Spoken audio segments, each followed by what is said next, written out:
Ask the internet what the largest building in the world is, and you'll get a confident answer. The problem is you'll get a different confident answer every time, and all of them are right. I'm an architect, and largest building is one of those questions that sounds simple until you try to actually measure it. Because largest isn't one thing. It's at least 4 different things, and each one crowns a completely different building. By the end, you'll never trust the word largest again. In the best possible way. One word for winners. Let's measure the biggest buildings on Earth properly. Here's the trap. When we say a building is big, we're secretly choosing how to count. And buildings can be enormous in totally different directions. You can measure the volume, the raw cubic space inside. You can measure the floor area, add up every level, stacked. You can measure the footprint, how much ground it covers and plan. Or you can measure the clear span, the biggest open space with nothing holding the roof up in the middle. For measures. And as an architect, I'll tell you the secret up front. Each one isn't just a number. It's a different problem to solve. Optimize for one, and you usually lose the others. Start with volume, pure enclosed space. The champion is the Boeing Everett factory, just north of Seattle. By volume, it's the largest building on Earth.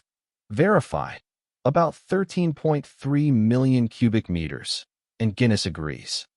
It's roughly a third bigger than the runner-up. Why so vast? Because of what happens inside. This is where Boeing assembles its wide-body jets, the 747s, the 777s, the 787s. You don't build airliners in a tall tower. You build them lying down in one gigantic room. And you need the air above them clear so cranes can move whole fuselage sections through it. The volume isn't decoration. It's the assembly line. And here's the myth this building attracts. People swear clouds form near the ceiling. The honest answer?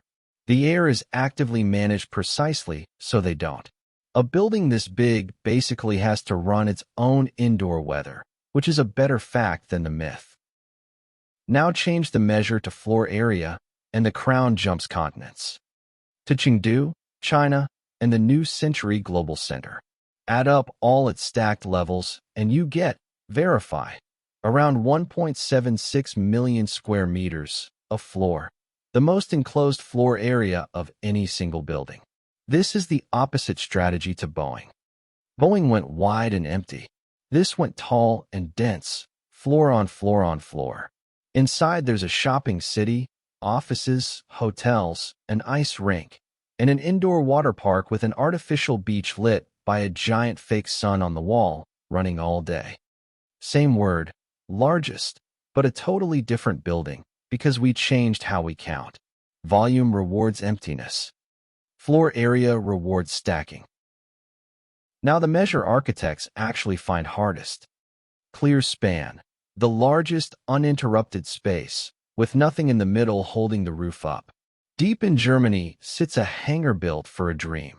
A company called Cargo Lifter wanted to build a giant cargo airship, around 260 meters long. To assemble it, they needed one of the largest self-supporting hulls ever built, about 5.2 million cubic meters, and not a single column inside. Here's why that's the hard one. Columns are easy.